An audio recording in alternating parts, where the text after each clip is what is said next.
Larry, you're all set.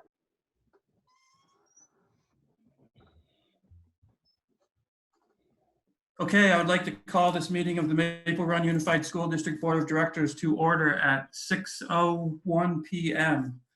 Today is Wednesday, April 1st, 2020, and we are all over the place. We have 9 board members present, representing 8.5 votes. This is our first all electronic meeting, so I would ask if people could keep muted until you're ready to speak.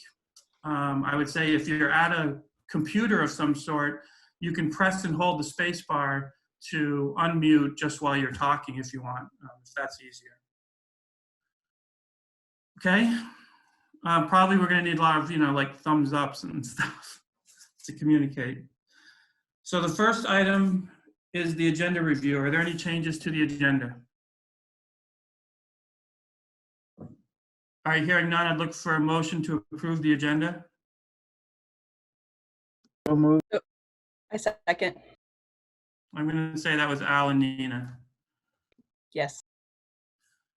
Okay, all those in favor signify by saying aye. Aye. Aye. Opposed? The ayes have it, 8.5 to 0. Just so you know, as long as our vote is unanimous, we won't have to do a roll call. But if there is a dissenting vote, we will have to do a roll call. Okay, please join me for the Pledge of Allegiance. If you look at Dr. Dirth, he has a flag there. I pledge allegiance to the flag of the United States of America and to the republic for which it stands, one nation, under God, indivisible, with liberty and justice for all.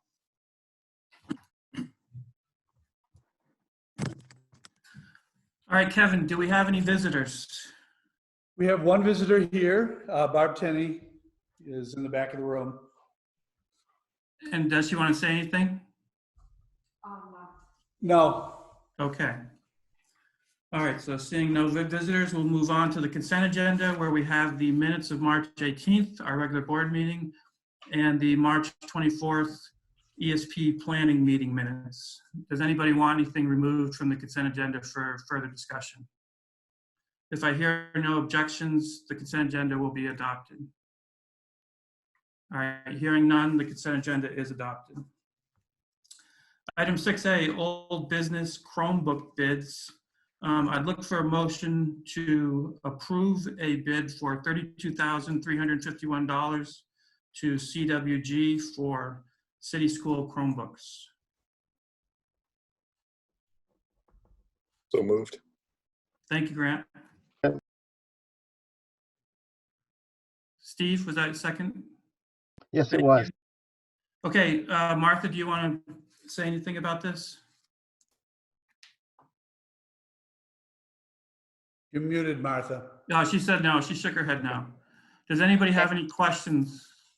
I was basically going to say the reason that we are bringing this back out, and it was in the minutes or on the agenda, the previous quote and bid that you authorized when we finally went to create the purchase order and make the purchase, the products were out of stock. And so we rebid it, and this is what we've gotten now. And I think Grant cursed us because he said there was a newer model on some other ones, and now we're getting a newer model. So. Any other questions or comments? Okay, so all those in favor of approving the CWG bid for $32,351 signify by saying aye. Aye. Aye. Opposed? Ayes have it. 8.5 to 0. Okay, item 7A, COVID-19 update. Dr. Dirth. Thanks, Jeff. So it's been a whirlwind couple of weeks. And we talked to you 2 weeks ago about this, but we have some updates. I just like to go through some of the updates. I want to preface everything I say, but first off, I just want to mention how wonderful the staff have been. And I mean all staff. teachers, support staff, administrators, everybody has been working together. I can't say it's smooth because it's just no way it can be smooth with everything that's going on with the ground moving under our feet just about every hour. But what I can say is that everybody's being flexible. They're working together. They're helping each other. They're asking, what can we do to help? And we're getting things done. And for that, I appreciate all the work that we're doing. I've just got a list of things that I'm going to go through that I thought you might want to know about. And then certainly afterwards, if there's anything I might have missed, please feel free to ask questions. I start out with what I think is one of our highlights, and that is our food distribution. It's amazing to me, the whole process that we've been going through on this and how well that's gone. And I see Joan's here, so instead of me talking about it, Joan, perhaps you could talk about where we are at this point? If I could put you on the spot. Sure, I have no problem doing that. So we started with we took that Wednesday off that we were first closed, and then Thursday and Friday, we started with delivering on 14 buses through all 3 of our communities every day. And we were delivering 2 meals a day. And we have an amazing volunteer army that's going out on our buses. Actually, Keith Jackson is here, and he's one of our volunteers. We have 30 people that are deploying on the buses, and they're going out in small teams that stay on the same bus with the same bus driver. So we're really trying to honor the idea of keeping things really small and really tight and not having a whole bunch of people mixing up. But the meals have kept increasing. On Friday, the last day that we were doing the double meals, we did 780 something. Then on Monday, the first time, we did 6 meals at a time, twice a week. So we're actually added a day's worth of meals because it was 2 a day for 5 days, which was 10 meals. Now we're doing 6 meals twice a week, which is 12 meals. So we're actually kids for 6 days. But that day we had planned 850, and the Abbey was making sandwiches while people were waiting in their cars. We went to almost 900 that day. We are planning for tomorrow that will be at almost 1,000. And that's 1,000 times 6, so it'll be 6,000 meals that leave tomorrow. So Joan, you might want to mention also, what are the days they're going out? So right now we were shipping 5 days a week. Now we're doing Mondays and Thursdays. And I have to give huge kudos to the Abbey. They have been so flexible. Actually, a lot of people are chipping in and helping us. One of the problems we have trying to get this much food prepped and stored, we actually got a refrigerator truck. Martha pulled off a miracle for me. I found one, and within 24 hours, she had it purchased, and Robin had it on our property. So we were able to pull off a lot of things because a lot of people are working with us. And then just today, Hannaford Chopper each loaned us 5 shopping carts so that we have a way to get the product from the truck to the buses. So it's just been a lot of people coming together. Our 2 days a week are going to be Mondays and Thursdays, and we're really hoping to sustain that for as long as we can do. Thanks, John. One thing I would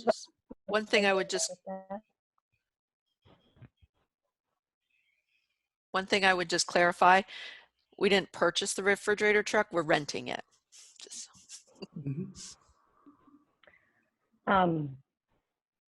My question is, why did we go from delivering meals daily to delivering them 2 days a week?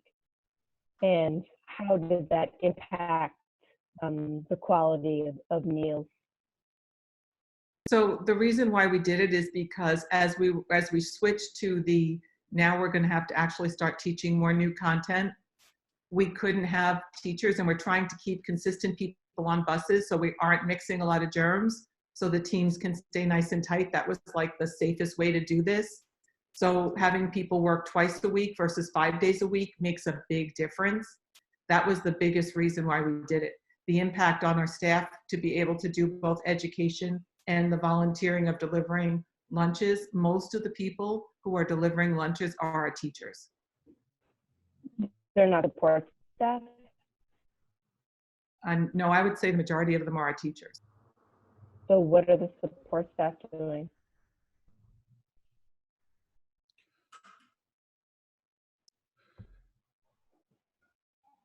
So we'll get to some of that as far as what other people are doing down further. I was hesitating because I didn't know if Joan wanted to say more. But support staff are working on the maintenance of learning stuff and they're doing some of that, but we'll talk more about that down below. We do have a couple of support staff because I don't want to forget them. I know that there's at least 2 from my school, but the majority of the people on the buses right now are teachers. And actually Fairfield also has some support staff out there that are doing it.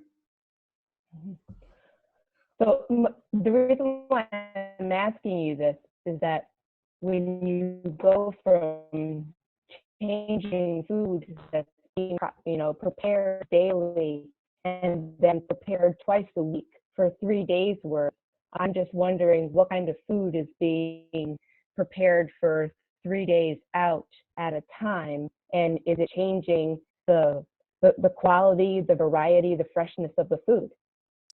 So to be honest with you, right now, the thing that's impacting what we can put out as food is a supply chain. There actually could come a point where the food is actually so scarce that we can't even feed the orders. So right now we're putting out what we can get.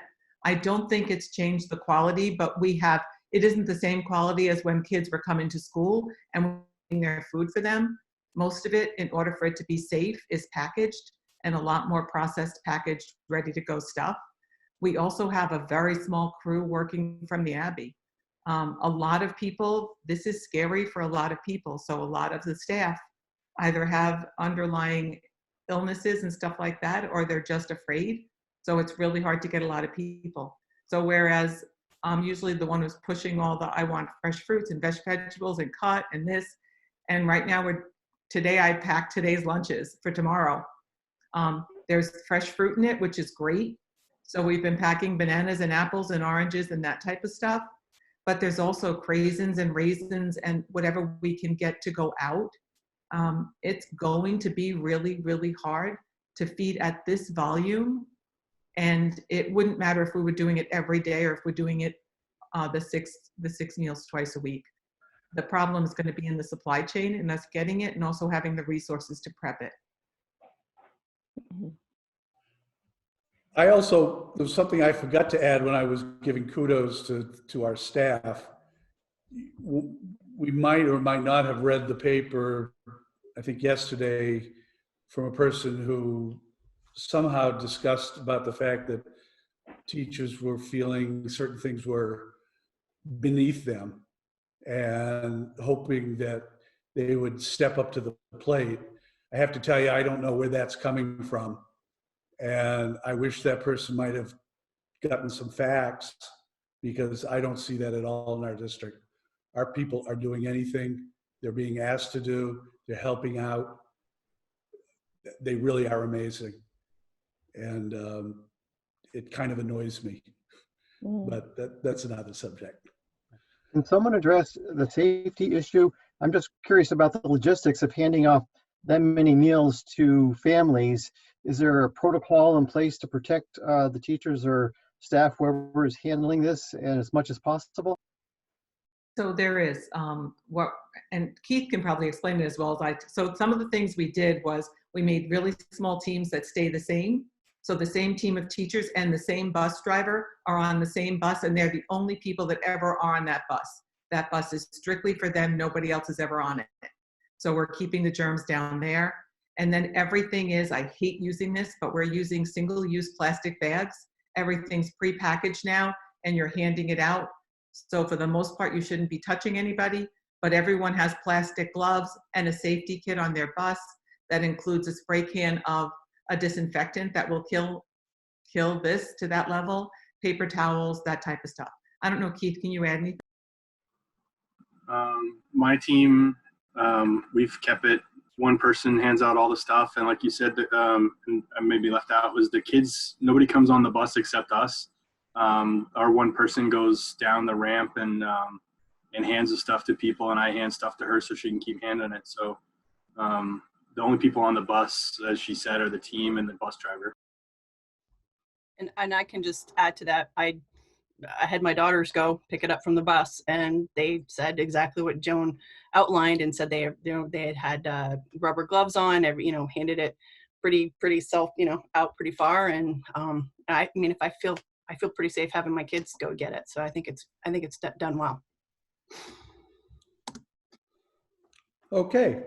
So I have a quick question, comment. And it probably would apply to anything, not just the food.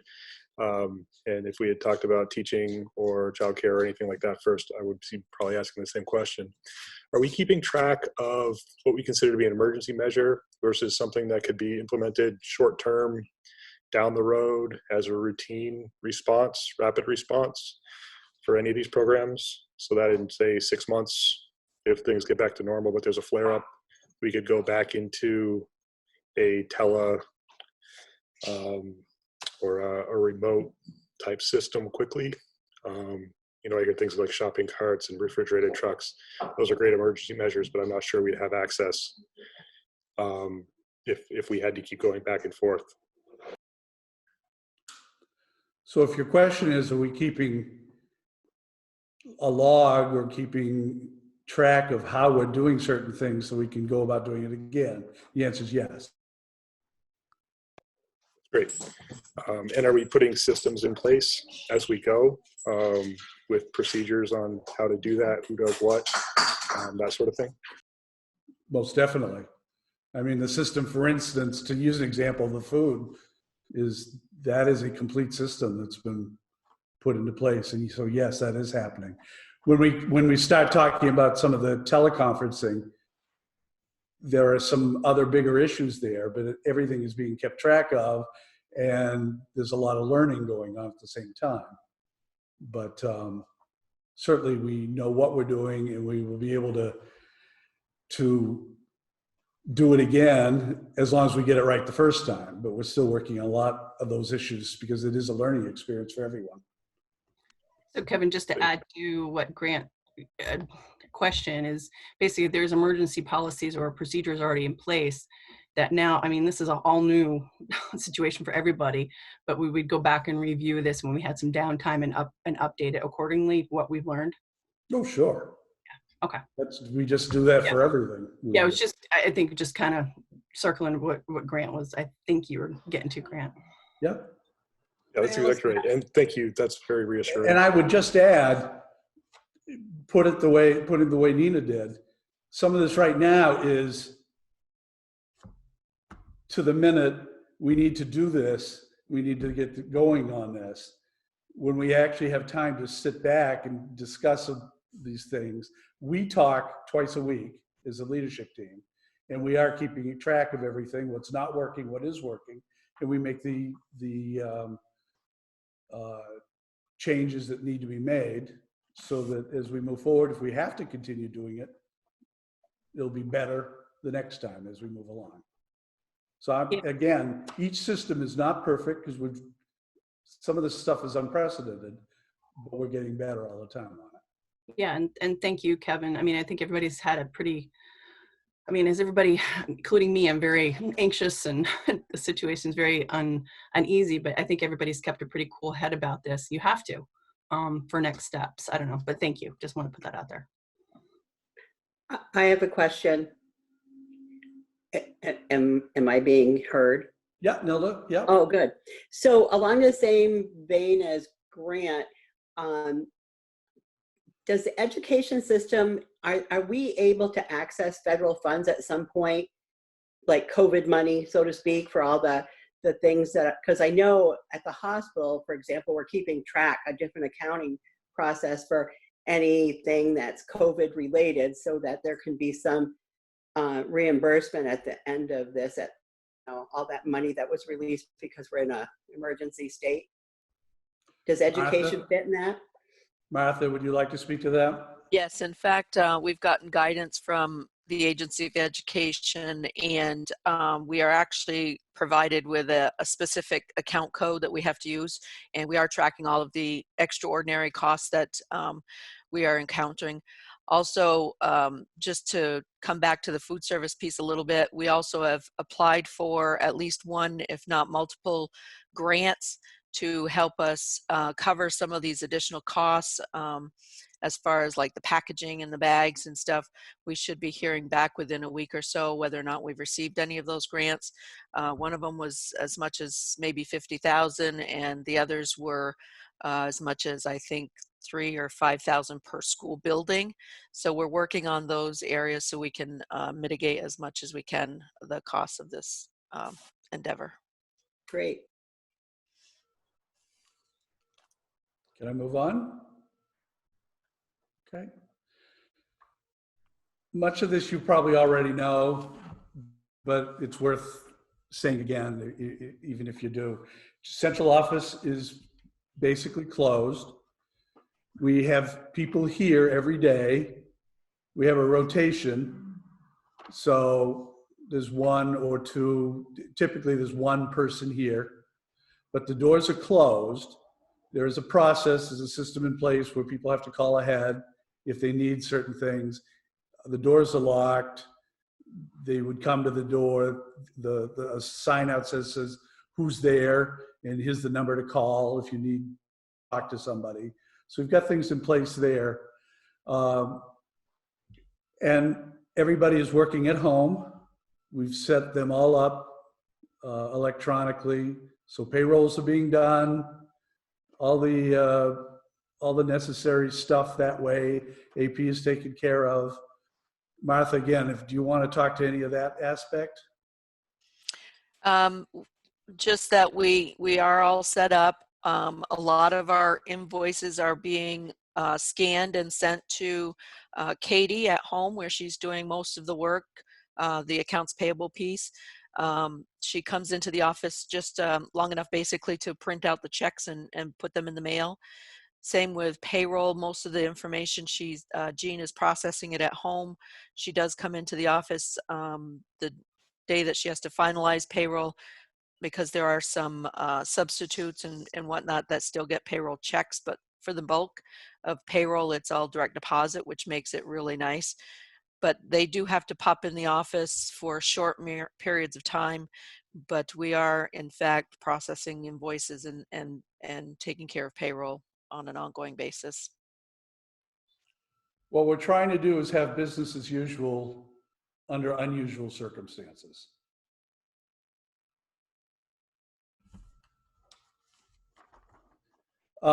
Buildings are generally closed, not completely. There are still some personnel there in different buildings, but they are, again, generally closed, like our central office. Principals and other administrators are in and out. They're just like Nilda mentioned. I would think some of them are very zoomed out because they're continually talking to their staff. And I'll have some of the principals talk about that further down. But generally, as I say, the buildings are closed and custodians are there and they're continuing to clean and things, but that's about it. You probably saw one of my announcements that we have had some sickness in Saitek. We're presently, as of today, up to 6 people. And I believe, I can't say 100% on the 6th person, but otherwise they're generally doing well. Some of them are almost over it. None of them were hospitalized. All of them did the right things and went home when they were having symptoms. If you get 7 days, there's actually a neat article in the 7 Days today about I believe it was the first teacher who was tested positive. And she discussed that whole process for everybody. So Saitek is completely closed at this point, and we're doing some very deep cleaning before we go anywhere with Saitek. Any questions on that? Childcare. We haven't had a lot of luck with childcare. Alexis Hoyt and Melanie have been extremely helpful in taking this on. We the date has changed from the schools doing it to now trying to get daycares, childcares, private childcares to take some of this on. We thought we had this taken care of. Alexis and Melanie, actually, would one of you like to explain what happened on that? Alexis? Sure. Hi, everyone. This is Alexis. I can start, and then Melanie, please feel free to chime in whenever you'd like, because we've been tag teaming on this. So we thought we had a pretty good system in place. We were partnering with one of our local licensed childcare facilities, and they were going to provide everything from staff to cleaning to meals. And at the very last minute, they decided to close and no longer open their center for our families in our community. And that was in large part due to the information that came out about Saitek and the confirmed cases at Town School. So we came back to the drawing board, and one of our plan B was to actually use Saitek as our facility and house families and children there to be able to provide childcare. And then all of this came out with more and more confirmed cases. So of course we had to close that building, and we were not able to use that facility. So we are now currently back to the drawing board. We are still collecting information from Let's Grow Kids regarding families in our communities that have expressed an interest in us supporting the childcare needs. So we are collecting all of that information. We've been reaching out to those families and letting them know that we're working on it, and we will be in touch if we have a more firm plan in place to be able to support that need. However, the guidance from the state continues to change like everything else on a daily basis regarding childcare. And the latest news that was released is that many communities are going to start doing pop-up childcare facilities. So we're really just waiting to see if St. Albans is going to be one of the locations for one of those pop-up centers. And if so, we will likely take advantage of that opportunity for our families. I think she covered it very well. Nothing to add, Melanie?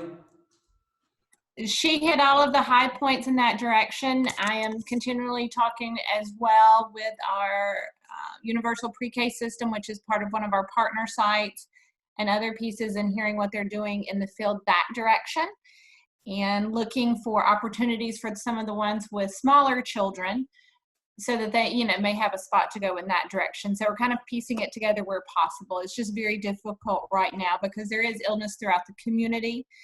There are a lot of considerations that have to be made in those directions.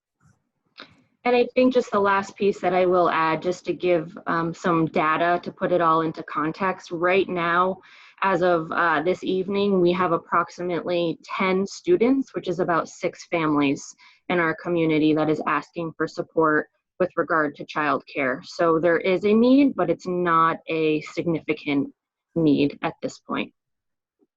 Alexis, can you define what a pop-up center is?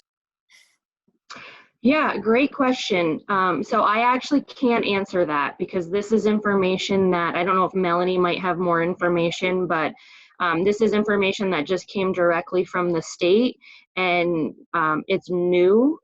It's a recent development, and they didn't really provide us any detailed information. They literally just used the language of depending on the need in different communities throughout the state, there's a possibility we may be offering pop-up childcare sites.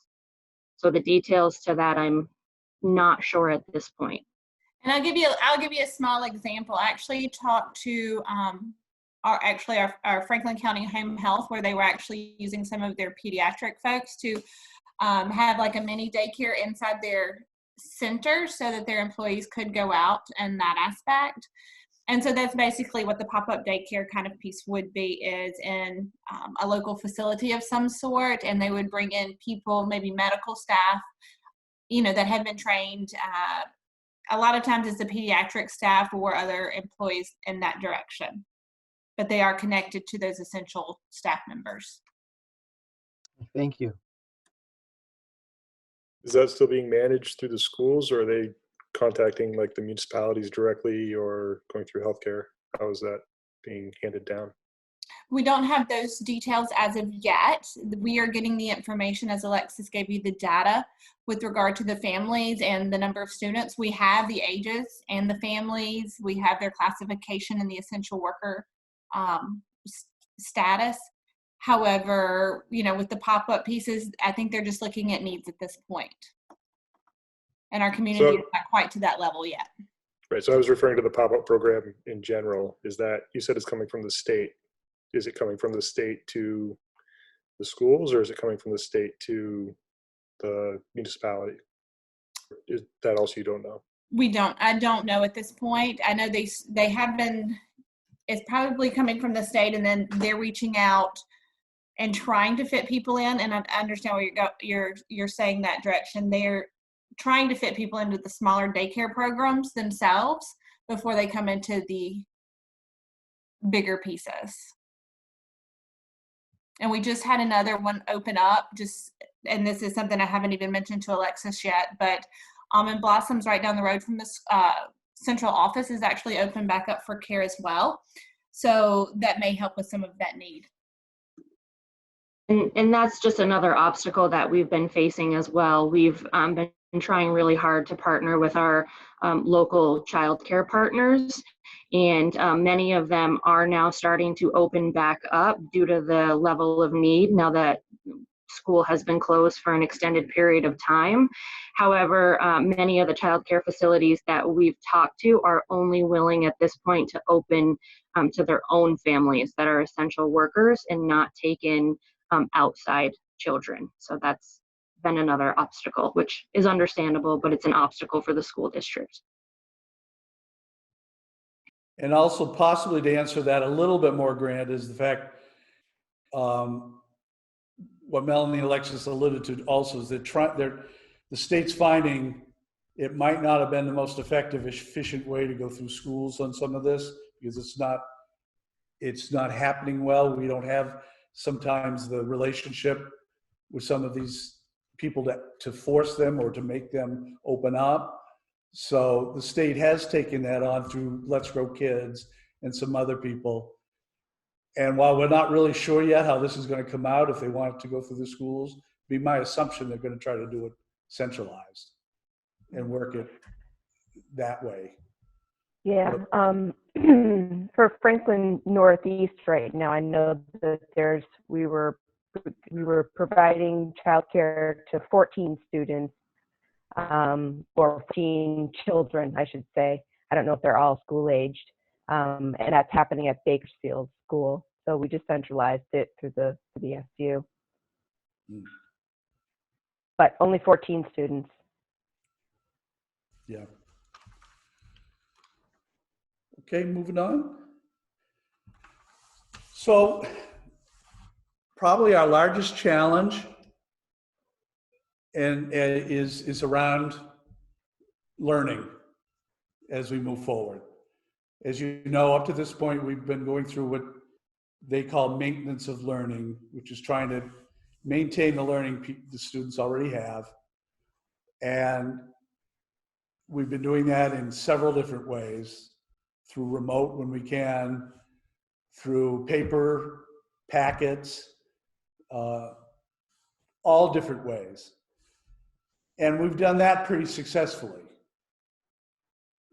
As we move more towards April 13th, when the governor is asking us to do what's called continuous learning, this is a huge learning curve for many of our people to know how to go through that. We need to do it as much as possible through remote learning.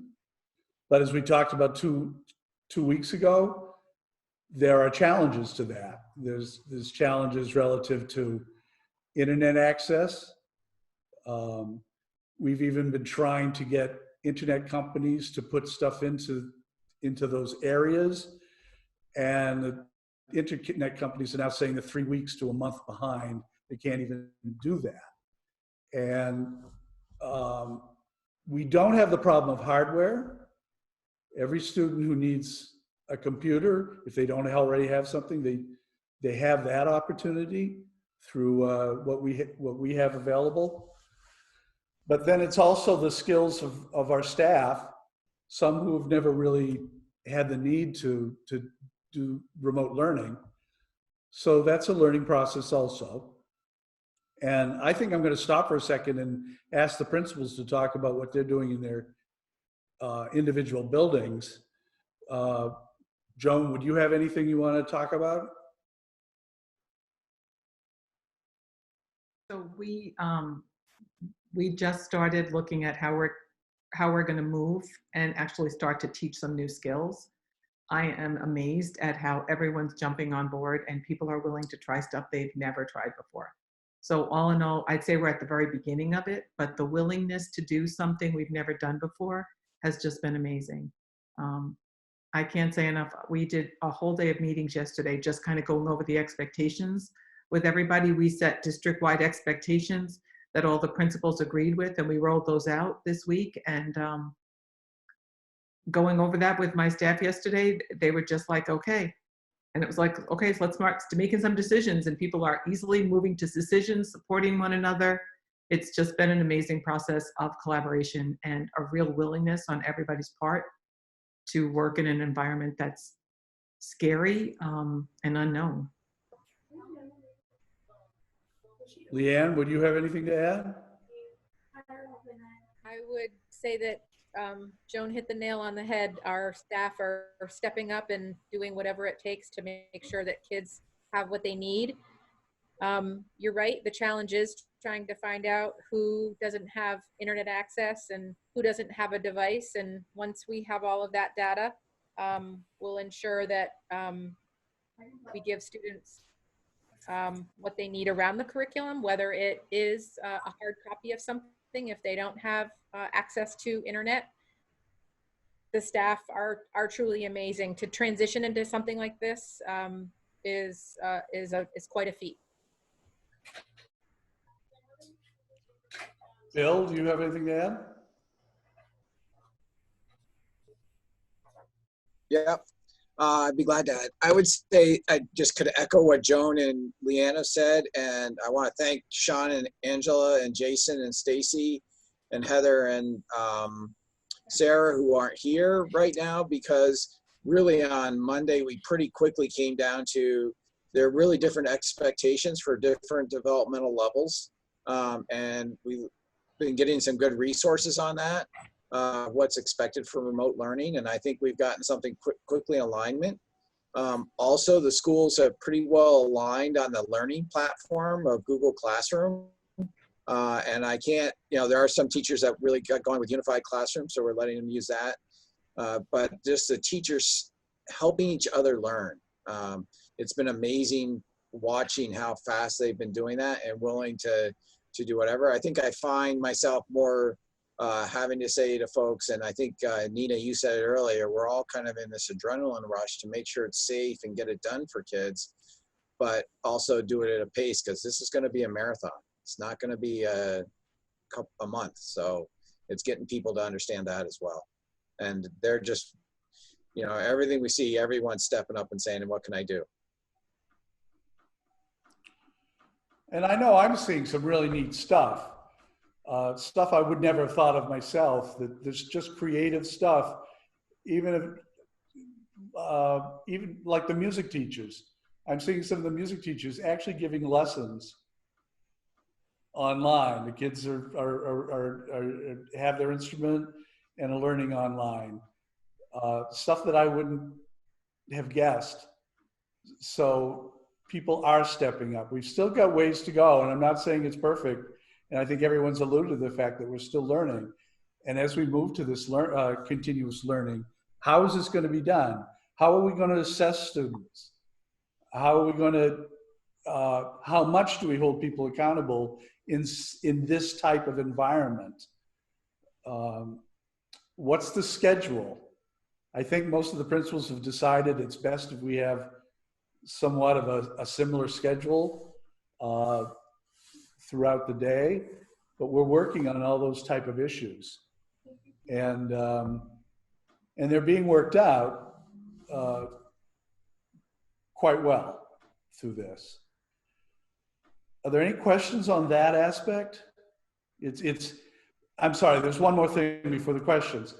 This is where we're finding everybody is stepping up to the plate, because as we move more and more towards continuous learning, and it's kind of a transition, we not only have our faculty and support staff who've been working on packets and all that sort of stuff, but then when we up the ante to continuous learning, everybody's having to step up to the plate even more, and also because of our special ed. Because as we move towards continuous learning, we've got to make sure we've got certain things in place for special ed. And we talked about this 2 weeks ago, but that continually is moving target. And we're trying to get the guidance we need with that, but we're going to have all hands on deck for that to try to get as much of that done. I know Andrea's been working on this. So Andrea, can I put you on the spot if you have anything to add? I think the directive is fairly clear now in that all students that have IEPs are getting a distance learning plan. So that would be the new terminology, which is there's a template for it, and the case managers are running through all the questions involved with how are students able to access the curriculum remotely. So there's a format, there's an outline, and it will be the outline of how to service students in this different environment, basically.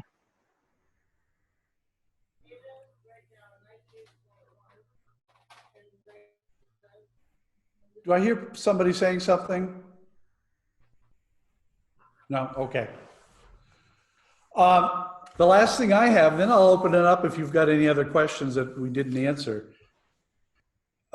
If you've watched the papers, Collins Pearly is all set as a medical surge facility. Yes. Did you have anything to do with that, Nelda? No. A little.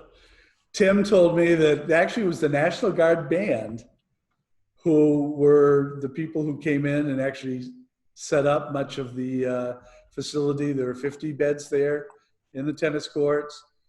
We're in the process of signing a lease for the state to be able to use that. Interestingly, I guess not surprisingly, but there's no end date to the lease because we have no idea. I asked them about that and they said, we have no idea how long this is going to last. But we're there. The hospital's prepared. As I understand it right now, they don't need it. But they have it if and when it becomes necessary. I think at the moment there's 3 people at the hospital. Would I be right? Thereabouts. So they still have capacity there, but at least it's there. And I'm really glad that we can help them out on that. That's all I had notes on. If there's anything else, please ask. I can just say that we're doing our best and we're moving forward pretty well with it. Good job. Sorry, go ahead. I guess if I could, in as much as I'm guessing some families don't have internet and the digital divide, how's that being addressed again going forward? How will you check in with kids to know what they're doing and how are families, are you contacting them by phone? What's the plan for those? Bill?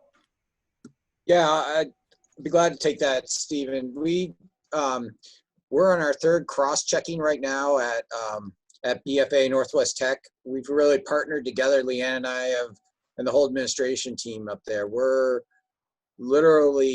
had surveys out to parents. We've asked kids before they left. And we've had advisors touch base with every advisee at BFA. We're going to do one more cross-check this week. We're trying to really whittle down that list. We've handed out 75 Chromebooks, and a lot of those are kids that are in houses with siblings where there wasn't one device for each kid. So those have been going out. What we're trying to do is, although we know there's a 3-week internet piece, is we're trying to talk to each of those households and help them get to online if they can through hot spots that we know of in town. And we know this isn't perfect. We're also asking teachers, once we were really sure of the list, which we think is below 100 kids at BFA Northwest Tech, that how do we get them the packets they need and how do we deliver them to them? And we're willing to go out and drop them at a house if we have to. So we've been handing out a lot of materials during lunch handouts. Desiree Gunther has just been phenomenal at what she's been doing at the cafeteria window when people come up. So we're doing that as much as we can. I can't say we're going to get every kid. We're doing the best we can, as Kevin said, but we're trying to track down every kid that we know. And we talked about today, and Heather Fitzgibbons, Matt Bloom, and I talked about, Matt's like, I'm going to start making phone calls for those kids that we're not sure of if they've got connections. We know that, we know right now that last week we had about 80% of our students make contact to their math teachers. Almost every kid's enrolled in a math class or in a English class. So we're kind of using that as our guide to, are they contacting their teachers? The math department and English department chairs have been monitoring that. But we also know that that's a much smaller number when we talk to our advisors. We're much lower than that. We're of kids that haven't been in contact with the school. So that's where we're at right now. We're trying to get that down to 0, but that as the numbers get smaller, the effort gets much bigger. It's almost an exponential curve. I'll tell you. One thing that we spoke with somebody. My principal was telling that the PTO at Sheldon was willing to donate money for some hotspots, just devices that people can be able to use in order to get internet access through their cell phones. So, I mean, I'm on the PTO for Fairfield School, and I would definitely vote to generate a few more hotspots to be able to distribute out if you were able to identify how many people still needed access. So we've looked at that, Joanna. There's a 3 to 4 month out time right now for any hardware computer technology.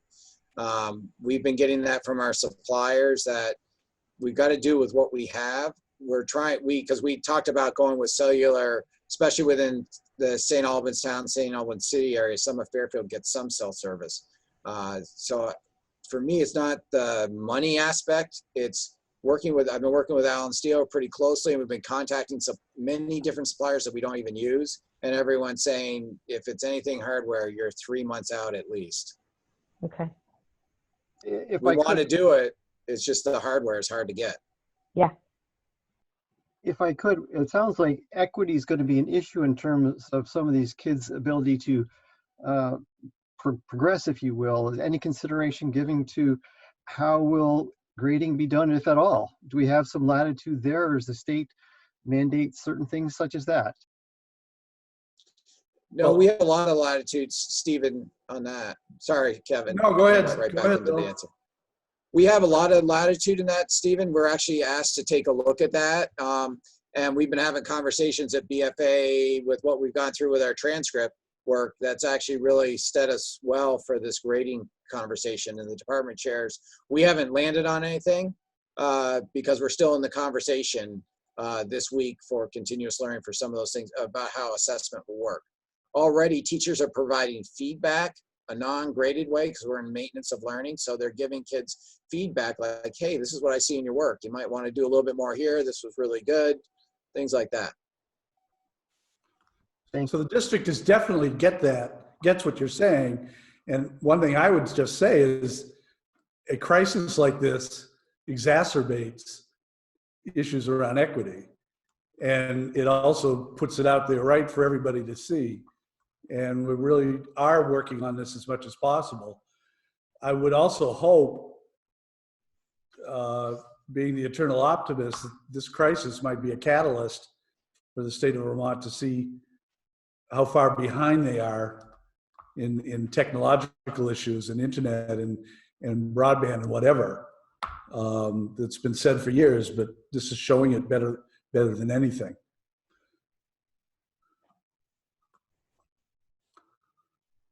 Well, thank you for all that you do. If I could just, any sense as to how our families are doing out there? Is there the stress level up, or are people coping pretty well, or do you have a feel for that? And again, thank you for what you're doing. I'll start, but I'm sure the people on the front lines will have even more info. There's anxiety out there. There's anxiety with parents who are home, who don't have a job, who are with students and trying to do their very best teaching their students. I think in some cases, they appreciate teachers more than ever right now. So there are issues around finances, learning, but I believe people are coping. They're asking how they can help. And I think it's all pretty positive that way, but yes, there's anxiety. And sometimes it pops up and we see it. Kevin, is there anything more we could do as a board to support you? I know we're meeting every 2 weeks now. With things happening so fast, and I don't want to meeting everybody out. Do we need to meet more? Like once a No, I week? really appreciate that, but I don't think so, Nina. I think we've got this, we have the resources as best we can. It's not like, as Bill said, throwing more money is going to handle it. And if money was the answer, we're going to get reimbursed for most of it. Yep. So we're looking at that. I really appreciate it. I just think knowing that we can talk to you guys and you can hear some of the stuff that's going on and show your support, I think is worth anything else. So I'm not sure we need to meet. Okay. No, that's fine. I just want to make sure, because 2 weeks ago we were in a very different spot than we are today. I mean, things are moving fast, but just knowing that, if you need more from us, I don't know what we could do, but like I said, if you need to, just let us know. We're just all in this together. So. Yeah, thank you. Thank you. And in 2 weeks from now, it's going to be a different landscape too. So. Exactly. Would it be possible, again, I know everybody's busy, could we get an update next week, even though we're not, just kind of a short email with bullet points, some updates, some main things? It would just be helpful, just to everybody apprised what's going on. It doesn't, again, but short email, 4 or 5 bullet points would be awesome. Will do. Because I'm getting not that I'm seeing a lot of people, but I'm getting some texts like, so what's the school board doing? What's going on? I'm like, well, we've met and this is where we are. And, just having maybe more up to date. And if I provide that with people, if asked, that's all. Thanks. Okay. Thank you. So you had mentioned, Kevin, that, the community is asking what they can do to help. We know that technology is not available. We know that money is not the issue. Is there an answer to that question? If you guys could have one thing or 2 things from the community, what would those things be? And is there any way that we as board could facilitate that? I'll let my colleagues speak, but I would say right now what we need is goodwill. And we have it. We need that support to just say, keep doing what you're doing. We know you're doing your best. There might be time where we need manpower for certain things. A lot of people have stepped up to the plate, asked what they could do, for instance, around graduation. But until we know and have some guidance from, and we're not going to get that until May about graduation, we don't know what we don't know, and we don't know what we need. but we're keeping a list of people's names and thanking them and saying, we may be calling out to you. But the major thing is not to get a letter in the newspaper as we did yesterday saying teachers aren't stepping up to the plate. And we'll get it done. If I may, Kevin, just chime in really quickly. This is Alexis. I think just from the social emotional perspective and side of things, what would be really helpful is in the event any of you hear from families that are really, really struggling at home and struggling with ways to support their children or their neighbors' children, if just really directing them and encouraging them to reach out to their building principal or teacher or whoever they have that relationship at school would be really helpful on our end so we can make sure we're being supportive. And if I can echo what Alexis was saying or follow up, NCSS laid off or furloughed 124 people today. It's going to have a further reaching impact on the mental health of the community. And I don't know if that's also going to have an impact on kids. Who are they supporting them at school? Are those individuals, is that impacted? So just to keep that in the back of our minds as well. What else do we need to support? That's going to have a lingering effect. Those are members of our community who we probably touch in some way. Thank you. Yes. I would say on that same subject, the leadership team's talked a lot about this whole learning academics. And I would personally say, and the team agrees with me, while we do need to make sure our kids are continuing to learn, our biggest concern right now is the social emotional health. Good. And while we're doing that, we have to remember that. And to me, it's more important that our teachers are calling people, calling the kids, talking to them, much more than whether they're getting their multiplication tables right now. And everybody's on board with that. But I just think that's so important going forward. I really agree with that, Kevin. I support that wholeheartedly. And I just feel like I understand that there is a push to move to continuous learning. I'm concerned about that. I think that will bring up the equity issues more so. And if we could focus more so on the maintenance learning, on everything that students have learned up until now, and just try to keep them practicing those skills and to be teaching our children how to cope. You know, when you talk about trauma-informed schools, we all know that children are not learning when they're experiencing, you know, active trauma. And right now, our entire community is experiencing active trauma. And so how we're expecting them to learn new material is you know, it seems unnecessary, right? It seems unfair. And so I think the best thing that we can do is just to teach them how to cope and how to, and model that, you know, as parents, as teachers, as educators, how to deal in this really difficult situation, and how to do that through art, how to do that through music, how to do that through exercise, how to do that through, you know, maybe if you can plant a garden, you know, whatever it is. But I think new learning really should be kind of put on hold. And just to, oh, I'm sorry. Kevin, Al? Speaking of that, there's a video that one of our teachers did that I thought was outstanding. That was Jeff Moulton from BFA. He made a video speaking out to all his classes and his students. And I thought that was an exceptionally well done thing. If you haven't seen it, go to Jeff's. Yeah, thank you. Alexis? I just wanted to quickly go back to what Alicia said, because it is really powerful, and I really appreciate you bringing that up.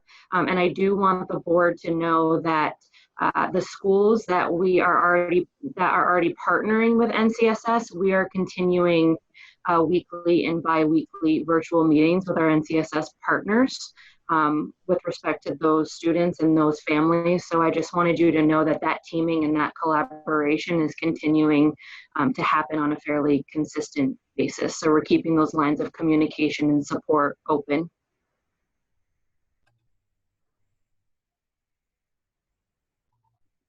Okay, so it looks like we're ready to move on. Thank you. Thanks, Kevin.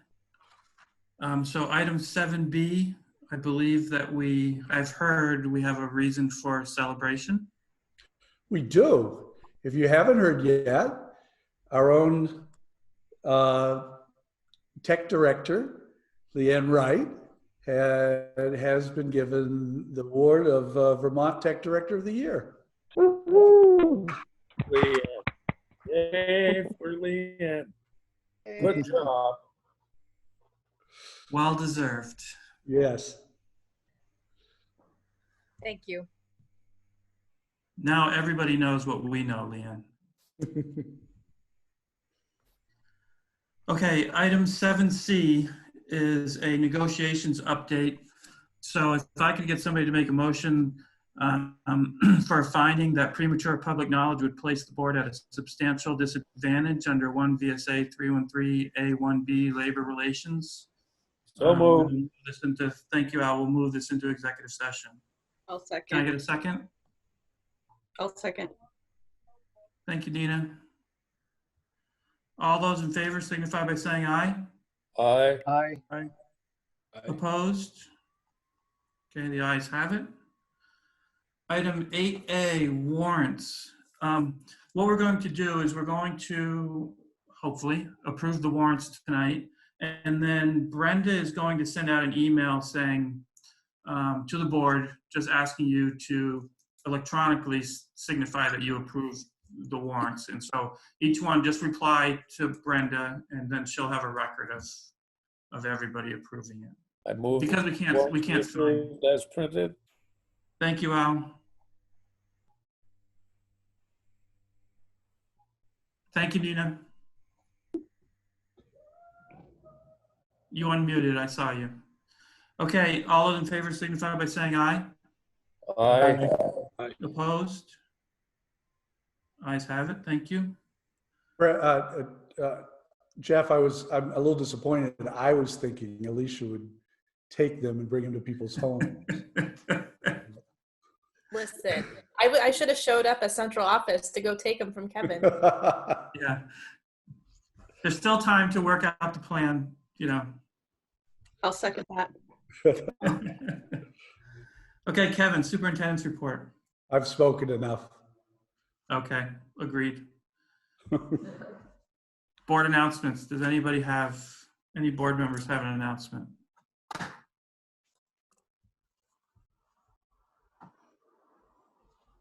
Okay, hearing none. Agenda items for future meetings. I think we know what that will be. And then Kevin, who would you like to include in executive session? Martha and Bill? Please. So I look for a motion to go into executive session under 1 VSA 313A1B labor relations. So moved. Thank you, Al. Second. Second. Thank you, Jack. All those in favor signify by saying aye. Aye. Aye. Aye. Opposed?